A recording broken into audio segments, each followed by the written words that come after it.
네, 반갑습니다. 오늘 이 시간에는 지난주에 이어서 기독교 신앙의 기본 진리 세 번째 시간으로 원죄란 무엇인가, 글자가 틀렸죠? 원죄입니다. 죄. 우리는 지금 주일마다 이 기독교 신앙의 기본 진리에 대해서 살펴보고 있는데요. 우리가 살펴보고 있는 이 기독교 신앙의 기본 진리들은 대부분 이 인류 역사 속에서 사람들이 아주 궁금해했던 내용들입니다. 사람들이 왜 이런 것을 궁금해했는가 하면 인류가 답을 찾을 수 없었기 때문이에요. 답을 찾았으면 뭐 궁금할 일이 없잖아요. 근데 아무리 시대가 흐르고 또 어느 시대가 학문이, 사람의 이성이 아주 극도로 발달이 되어도 이 질문에 대한 정확한 답을 사람들이 찾지 못했기 때문에 지금까지도 사람들은 이런 것들을 궁금해한다라는 것입니다. 그런데 반대적으로 어떤 현상이 나타나냐면 수천 년이 흐르면서 이런 것을 아무리 철학자들과 과학자들이 탐구해도 정확한 답을 찾을 수 없기 때문에 대부분의 사람들은 여기에 대한 관심을 다 끕니다. 왜냐? 아무리 생각해도 모르는 거고 괜히 골치 아프게 이런 걸 생각할 필요가 뭐 있나. 지금 우리 그냥 눈에 보이는 내 삶이나 그냥 열심히 재밌게 살자. 사람들의 이제 태도가 이렇게 바뀐 거예요. 그래서 사람들은 우리 교회에서 살피고 있는 이런 것에 대해서 관심이 없습니다. 인생이 뭔지, 사람이 뭔지, 또 뭐 사람은 어떻게 이렇게 고통이 오는지, 인생의 끝은 무엇인지 관심 없어요. 왜냐? 답을 모르기 때문이에요. 그런데 소위 이런 문제에 관심을 가지고 전문적으로 연구하는 학자들은 과학이나 철학이라는 것을 가지고 이 질문에 대한, 이런 질문들에 대한 답을 찾으려고 합니다. 그러나 답이 없기 때문에 그냥 추측과 가설, 이랬을 것이다, 혹은 이럴 것이다, 이런 추측과 가설만 사람들 앞에 내어놓을 수밖에 없다라는 것이죠. 그래서 지난 시간에 우리가 살펴본 것처럼 이 세상의 시작도 마찬가지고요. 인류의 기원도 마찬가지입니다. 사람들이 가장 궁금해하는 거예요. 하지만 답을 모르기 때문에 일부의 사람들이 연구해서 그냥 추측과 가설들을 내놓으면 그게 그냥 정설이 되는 거예요. 아, 그런 같다 하고 다 그냥 무의식적으로 다 그걸 받아들이는 거죠. 하지만 여러분, 우리가 계속해서 살펴온 것처럼 우리가 믿고 있는 하나님은 이 세상의 시작과 인류에 대해서 분명하게 알려주십니다. 하나님이 있는가 없는가를 고민하고 또 그것을 믿지 못하는 사람이라면 이 사실만 가지고 한번 비교해봐도 이것이 정말 모든 것에 열쇠가 되는구나 하는 것을 느끼게 될 겁니다. 왜냐하면 세상의 과학과 철학으로는 답을 찾지를 못해요. 그러나 성경이 제시하는 것을 알고 믿으면 다른 모든 것들이 다 풀립니다. 다른 게 다 풀려요. 마치 맞는 키처럼 성경이 우리에게 가르쳐주는 진리를 하나 딱 믿기 시작하면 다른 문들도 다 그 키로 다 열리는 거예요.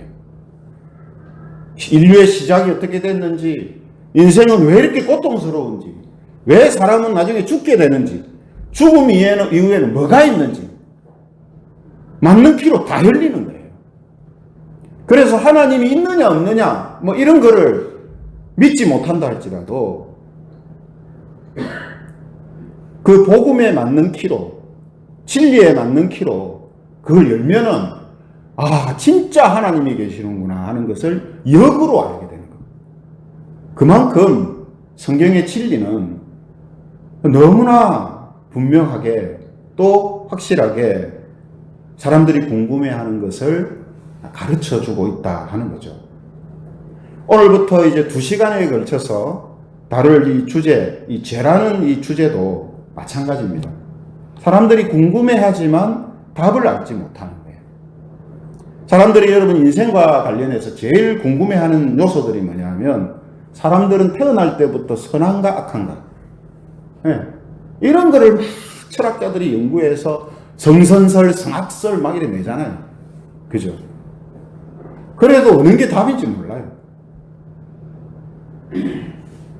또 왜 이 세상에는 악과 고통이 사라지지 않는가? 왜 사람은 인생을 통해서 고통을 경험하며 살다가 결국은 늙고 병들어서 죽는가? 예? 여기에 대한 이 답을 사람은 모르는 거예요. 그런데 이 성경이 알려주는 죄라는 것, 이 죄라는 것이 그 모든 문제들의 답을 제공합니다. 다 답을 제공해요. 그래서 오늘 이 시간에는 성경을 통해서 우리의 인생과 아주 밀접하게 관련되어져 있는 이 죄에 대해서 우리가 함께 살펴보려고 합니다. 여러분, 죄는요, 이 죄의 근본이 되는 원죄가 있고요. 또 하나는 자기 의지를 통해서 자발적으로 짓는 고범죄라는 게 있습니다. 그래서 성경은 사람들의 죄를 두 가지로 구분해요. 원죄와 고범죄. 예. 원죄가 뭐라고요? 죄의 근본, 죄의 시작, 죄의 기초가 되는 거예요. 고범죄는요, 자기가 의지적으로 막 죄를 짓는 것을, 의지적으로 자발적으로 막 죄를 짓는 것을 고의로 범죄하는 것이다 해서 고범죄다, 이렇게 분류를 합니다. 오늘은 먼저 모든 죄의 근원, 또 기초, 시작이 되는 이 원죄에 대해서 우리가 함께 살펴볼 건데요. 지난 시간에 우리가 살펴본 것처럼 하나님께서는 사람을 위해 먼저 우주 만물을 창조하시고 인간을 만드셨다 했죠. 또 하나님의 뜻이 이루어진 이 세상을 바라보면서 크게 기뻐하셨다. 예. 하나님이 심히 기뻐하셨다 하는 말씀도 우리가 보았습니다. 하나님이 이 세상을 보시면서 심히 기뻐하셨다는 것은요, 외형적으로 아름답고 좋아서이기도 하지만 이 세상 속에 불의와 악이 없었기 때문에, 하나님은 선하시며 의로운 분이시기 때문에 그런 하나님이 보실 때에 좋고 기쁜 것은 당연히 불의와 또 악이 없는 세상입니다. 그래서 처음 하나님이 만드신 이 세상은 불의와 악이 없었기 때문에 하나님 보시기에 너무 좋은 그런 세상이었다 하는 거죠.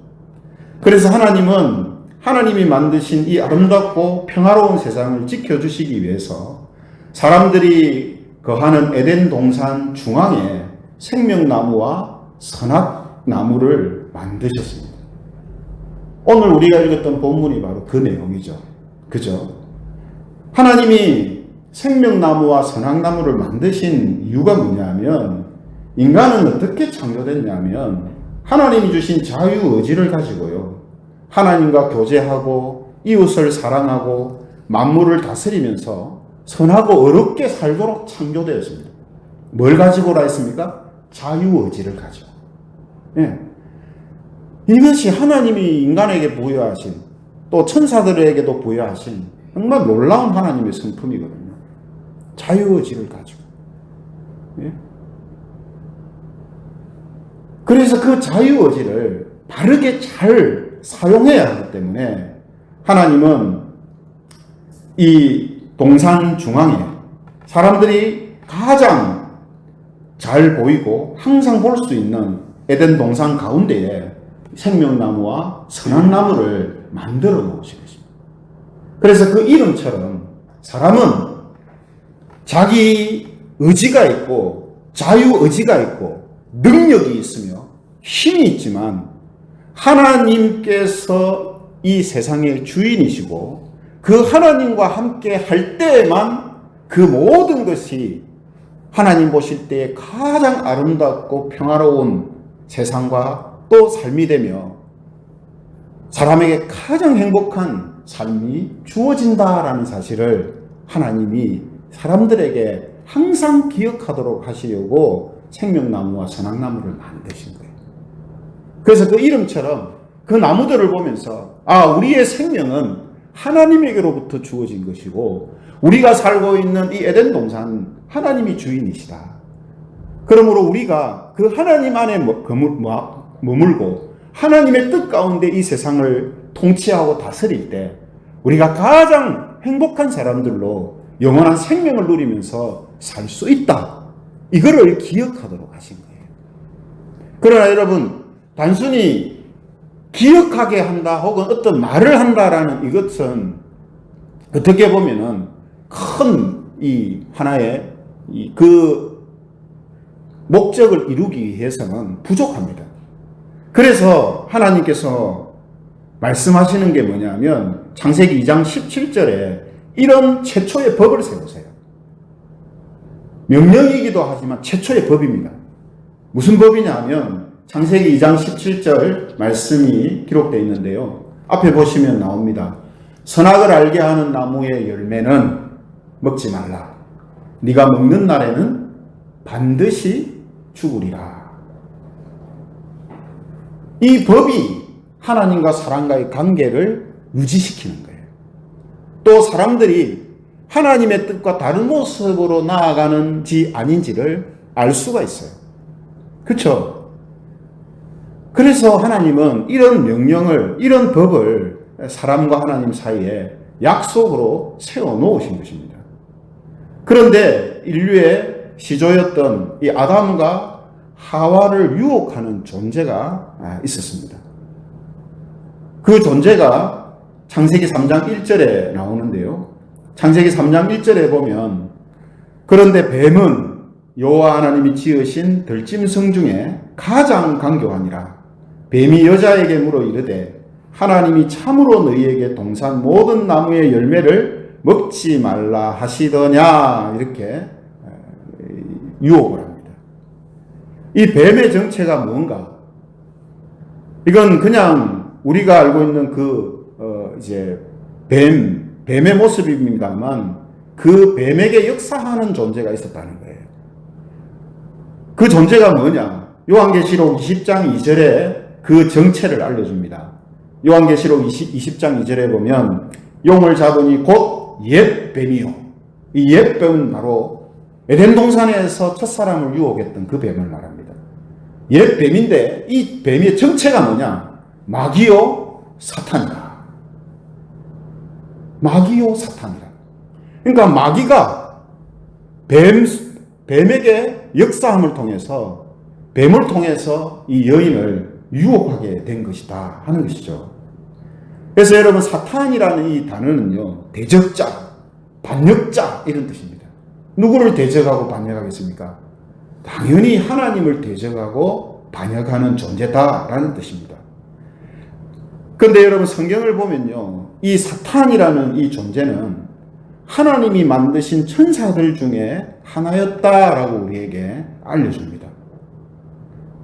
하나님이 사람도 만드셨습니다만 천사들도 만드셨다 되어 있거든요. 천사들도 하나님의 피조물입니다. 근데 그 역할이 다르죠. 천사들은 하나님의 그 나라와 하나님의 일에 수종드는 자들로, 하나님을 돕는 자들로 하나님께서 만드셨고, 사람들은 하나님과 교제하는 자들로서, 하나님과 사랑을 나누는 자들로서 하나님께서 만드셨어요. 그러나 사람에게도 자유의지가 있고 천사들한테도 자유의지를 부여하셨습니다. 왜냐? 기계적으로 하나님께서 하나님의 나라가 만들어지도록 원하시지 않았기 때문이거든요.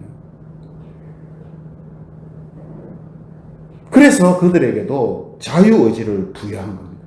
그런데 하나님이 천사들한테 주셨던 이 책무에 불만을 품고 하나님께 반역한 천사들이 있었는데 그 타락한 천사들의 우두머리가 바로 사탄이다라고 성경은 우리에게 가르쳐주고 있습니다. 유다서 1장 6절에 보면 이런 말씀이 있습니다. 유다서 1장 6절에 보면요, 또 자기 지위를 지키지 아니하고 자기 처소를 떠난 천사들이라는 말씀이 나옵니다. 자기 지위를 안 지키고 자기 처소를 떠난 천사들이 있었다는 거예요. 이 천사들이 바로 악의 영들입니다. 그리고 그 악의 영들을 이끄는 이 우두머리가 사탄이라는 거죠. 또 계시록 12장, 요한계시록 12장 9절에 보면 이런 말씀이 있습니다. 요한계시록 12장 9절, 큰 용이 내쫓기니 옛뱀 곧 마귀라고 하고 사탄이라고도 하며 온 천하를 깨는 자라. 그가 땅으로 내쫓기니 그의 사자들도 그와 함께 내쫓기니라. 어디로 쫓겼다고요? 땅으로 내쫓겼대요. 그래서 여러분, 지금도 사탄은, 그리고 타락한 천사들, 악의 영들은 이 세상 속에서 역사하고 있어요. 그래서 우리에게 경고하지 않습니까? 마귀가 믿는 자라도 삼키기 위해서 우는 사자처럼 다닌다 했잖아요. 그죠? 이 땅으로 내쫓겼기 때문에 지금 사탄을 비롯해서 악한 영들이 역사하는 겁니다. 그래서 여러분, 사람이 죄를 짓고요, 이 세상에 악이 사라지지 않는 원인 중에 하나가 뭐냐면 마귀의 역사 때문입니다.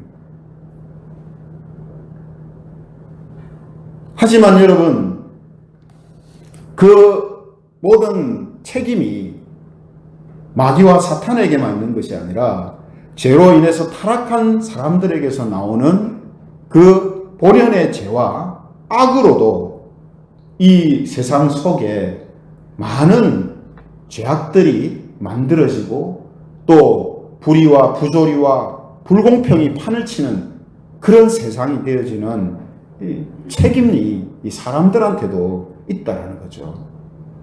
이것은 첫사람 아담과 하와도 마찬가지입니다. 첫사람 아담과 하와가 비록 사탄의 유혹 때문에 죄를 짓고 타락했지만 그들이 자유의지를 가지고 그 유혹을 주의하고 물리치지 못한 그 책임이 그들한테 있는 거예요. 그죠? 사탄이 그 첫사람들을 유혹할 때에 사탄의 유혹을 받은 하와가 이렇게 반응을 합니다. 창세기 3장 2절에서 3절에 보면 뭐라고 되어 있습니까? 창세기 3장 2절에서 3절 보면 여자가 뱀에게 말하되 동산 나무의 열매를 우리가 먹을 수 있으나 동산 중앙에 있는 나무의 열매는 하나님의 말씀에 너희는 먹지도 말고 만지지도 말라 너희가 죽을까 하노라 하셨느니라.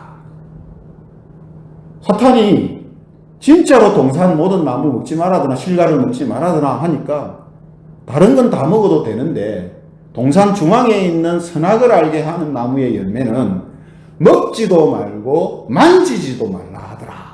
이렇게 대답을 해요. 여러분, 이 안토니 후쿠마라는 신학자가 있는데요. 이 안토니 후쿠마라는 신학자는 이 개혁주의 인간론이라는 책에서 이 부분을 이렇게 설명을 합니다. 하나님께서 만지지도 말라고 하신 적이 없는데 하와가 이렇게 말한 것은 자기 마음속에 하나님께서 지금 부당하게 자기를 구속하고 있다는 사실에 대해서 분노하고 그 분노가 시작되고 있음을 나타내 주는 듯하다. 그리고 하나님에 대한 그 의심과 분노는 곧 불신으로 향하였다. 이렇게 설명을 합니다. 그러니까 지금 하와가 사실은 어떻게 대답을 해야 되냐면, 지금 하나님을 전적으로 믿고 의지하는 이 믿음을 흔드는 말을 내게 하는구나. 예? 그죠? 그래서 나의 생명은 하나님께 있다. 이 세상의 모든 것을 하나님이 주셨다. 이렇게 대답해야 되는데 오히려 한술 더 떠가지고 만지지도 말라 했다라는 이러한 의심과 분노를 지금 표출해내고 있다는 거죠. 그리고 그 분노는 곧 뭘로 향했다고요? 불신. 하나님을 향한 불신으로 향합니다. 그래서 선악을 알게 하는 나무의 실과를 먹으면 하나님은 어떻게 된다 했어요? 죽는다 했잖아요. 근데 하와는 뭐라고 대답했습니까? 죽을 수도 있다. 이렇게 대답했어요. 죽을 수도 있다. 여러분, 이 과정은요, 하와가 경험했던 이 과정은 지금 이 시대 사람들도 똑같이 경험합니다.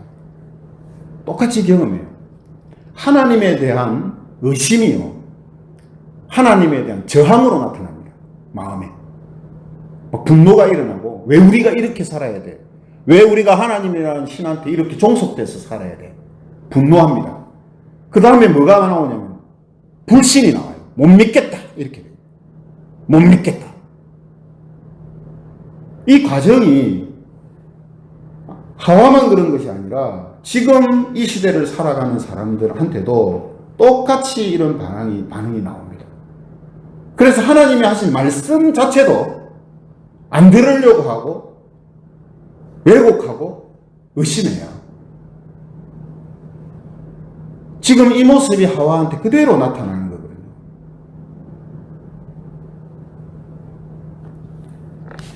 하나님에 대한 이 불신은 곧 뱀의 말을 믿는 믿음으로 대체됩니다.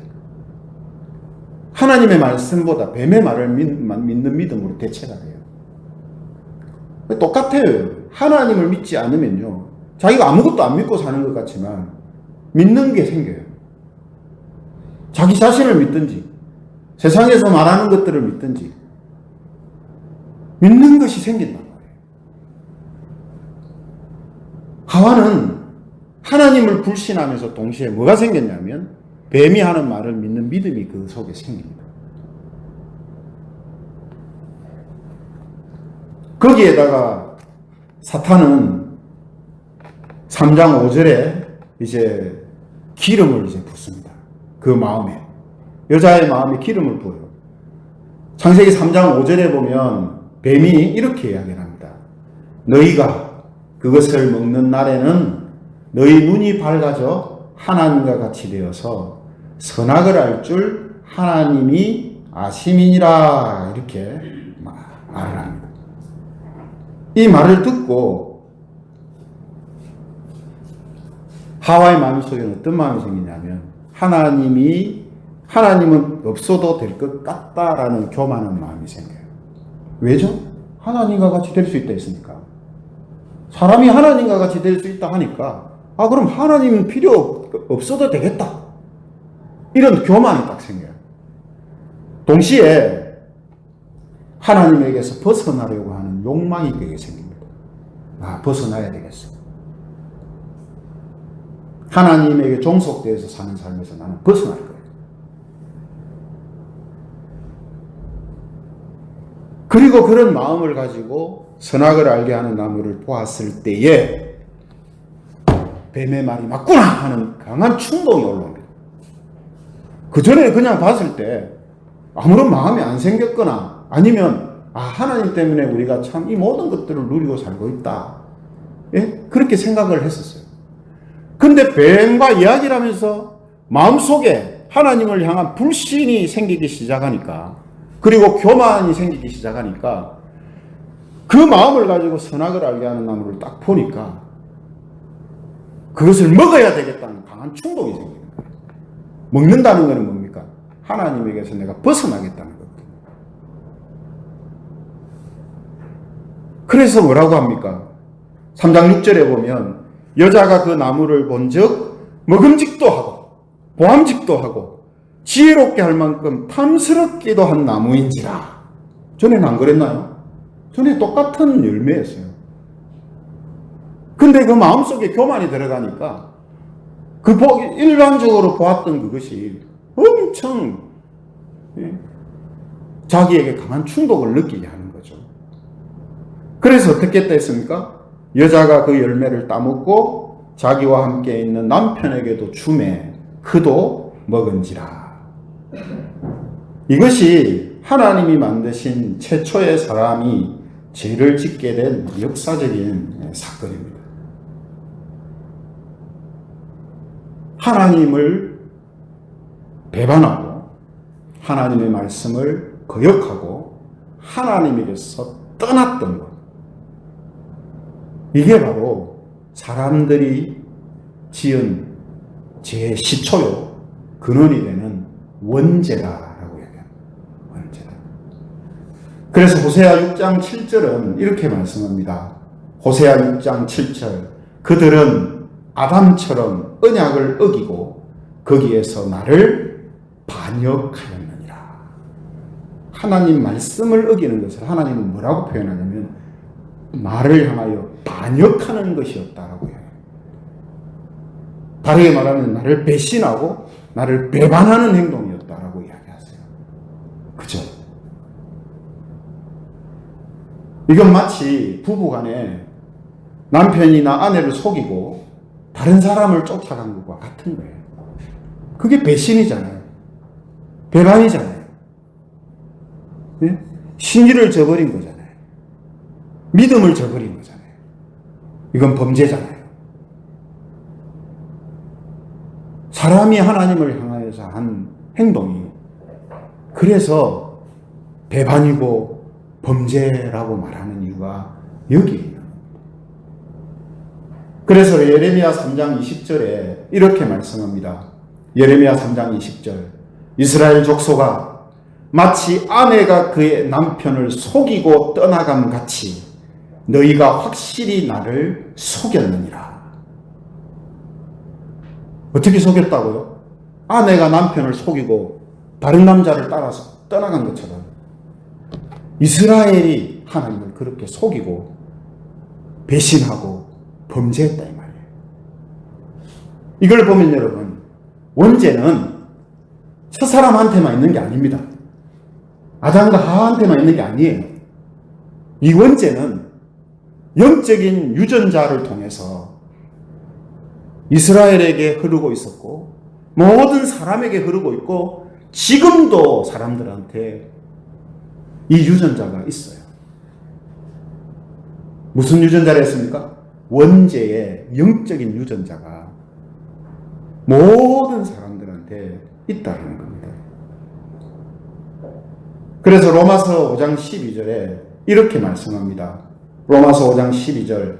그러므로 한 사람으로 말미암아 죄가 세상에 들어오고 죄로 말미암아 사망이 들어왔나니 이와 같이 모든 사람이 죄를 지었으므로 사망이 모든 사람에게 이르렀느니라. 여러분, 한 사람으로 인해서 죄가 들어왔는데 모든 인류가 죄를 지은 게 됐다라고 말씀하세요. 그렇게 말씀하시는 이유가 뭐냐면 아담이 하와가 인류의 시조요, 인류의 대표자로 죄를 범했기 때문이에요.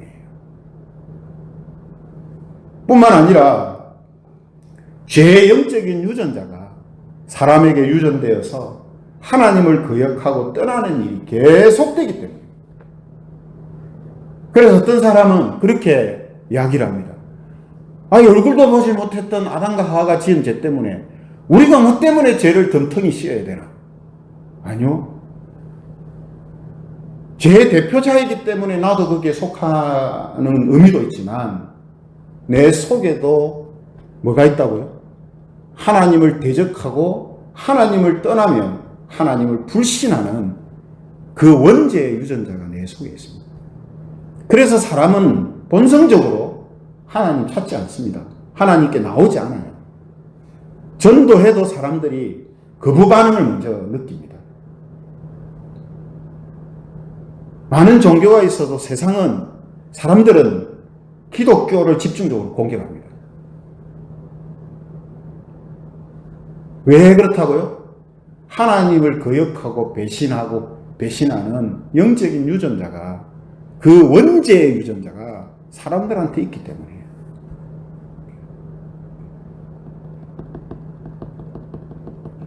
그러므로 원죄라는 것은요, 무엇인가 하면 사람의 생명을 주시고 삶을 행복하게 해주시는 하나님을 떠나서 사탄과 세상의 것을 따라 자기 마음대로 살아가는 모습을 말합니다. 이게 원죄예요. 하나님을 떠난 거예요. 하나님을 떠나 사는 이것이 원죄의 그 영향력 아래, 지배 아래 있는 것이다 하는 거죠. 따라서 원죄는요, 지금도 계속해서 사람들한테 이어지는 것이고, 이 원죄가 바로 사람들이 당하는 모든 고통과 죽음의 원인이 되는 것입니다. 인생에 왜 이래 고통이 있느냐? 여러분, 어린아이가 길을 잃고 부모님을 잃어버렸어요. 그래서 다른 사람에게, 다른 가정에게 외국에 입양됐습니다. 그 중에는 행복한 삶을 사는 사람들도 있지만 대부분이 엄청나게 힘든 삶을 삽니다. 고통 그 자체예요. 사람의 육적인 관계에서도 부모를 떠나 자기 힘으로 살 수 있는 능력이 없는 아이가, 어린아이가 부모님의 손에서 벗어나고 그 품에서 벗어나면 그 아이는 엄청난 고통 가운데서 살다가 빨리 죽을 수도 있어요.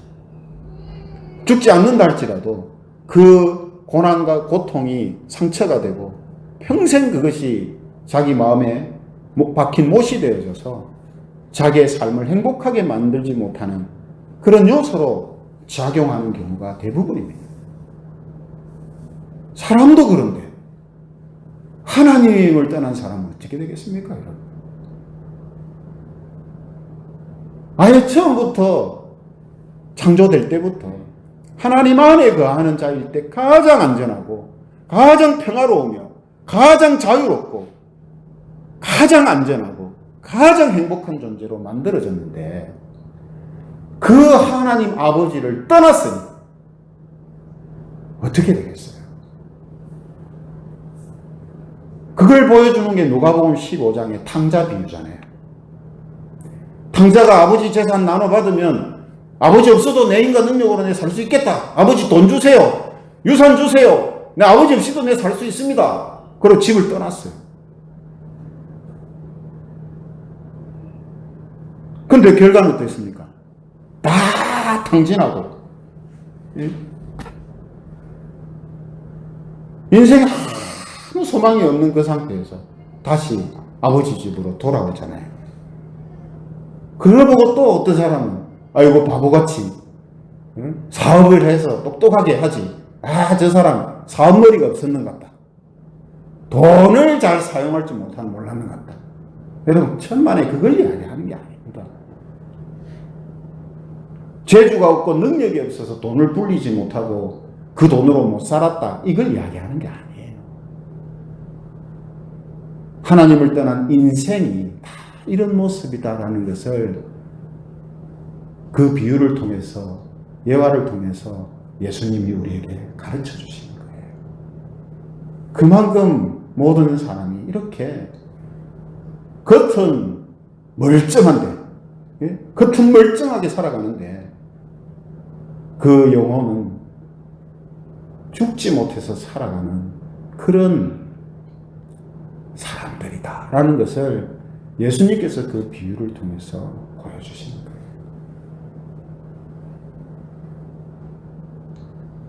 그러므로 여러분, 하나님을 떠나서 사는 그것이 바로 이 원죄의 영향력 아래 있는 것이요, 그 원죄에 매여서 살아가는 삶이 되는 거예요. 그래서 비참한 겁니다. 그리고 그 마지막의 삶은 더 비참하죠. 70년, 80년, 90년 이 땅에서 뭔가 자기가 하나님 아닌 것을 믿고 살아왔는데 죽음을 앞두고는 아무것도 없어요. 아무것도 가지고 갈 수도 없고요.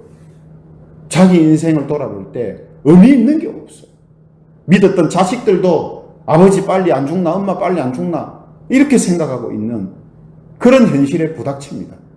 자기 힘과 능력을 믿고 살았던 그 힘과 능력은 없어지고 몸은 자기 몸조차 가눌 수 없는 그런 상태가 되어져 있습니다. 비참해요. 뭐 때문이라고요? 하나님을 떠난 원죄 가운데서 살았기 때문이다 하는 겁니다. 그러므로 여러분, 이 원죄를 해결받기 위해서는 방법은 딱 하나밖에 없어요. 뭐죠? 하나님께 돌아오는 것밖에 없습니다. 하나님 품으로 가는 것밖에 없어요.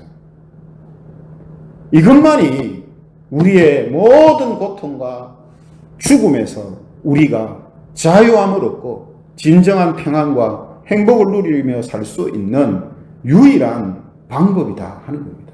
그죠? 그러므로 이것은 원죄를 해결받는 방법이기도 합니다만 우리의 삶의 모든 고통에서 벗어나서 평화와 자유를 누리며 행복한 삶을 사는 유일한 방법이기도 합니다. 그래서 구약의 성도들이 저와 여러분들을 보고 너무나 행복한 자들이다, 복 있는 자들이다 하는 이유가 여기 있는 거예요. 하나님께 돌아와서 하나님과 동행하는 삶을 예수 그리스도를 통해서 살고 있으니 참 복 있는 자들이다. 이렇게 부러워하고 있는 거거든요. 그러므로 여러분, 오늘 이 말씀이 선포됨을 통해서 하나님 아버지를 떠나 있는 모든 가족과 친지와 이웃들이 하나님 아버지께로 돌아오는 역사가 있기를 바랍니다. 뿐만 아니라 저와 여러분들의 삶에서 육체의 정욕과 안목의 정욕과 이생의 자랑에 빠져 하나님을 떠나 있는 그런 모습에서 벗어나가지고 하나님 아버지께로 돌아오는 역사가 있기를 소원합니다. 오늘 이 말씀이 저와 여러분들에게 이러한 삶으로 다시금 회복되고 하나님이 주시는 첫 창조의 그 은혜와 사랑과 복 가운데 살아가는 그런 하나님의 놀라운 역사가 저와 여러분들과 우리 교회 가운데 풍성히 이루어지기를 주님의 이름으로 축원합니다. 아멘.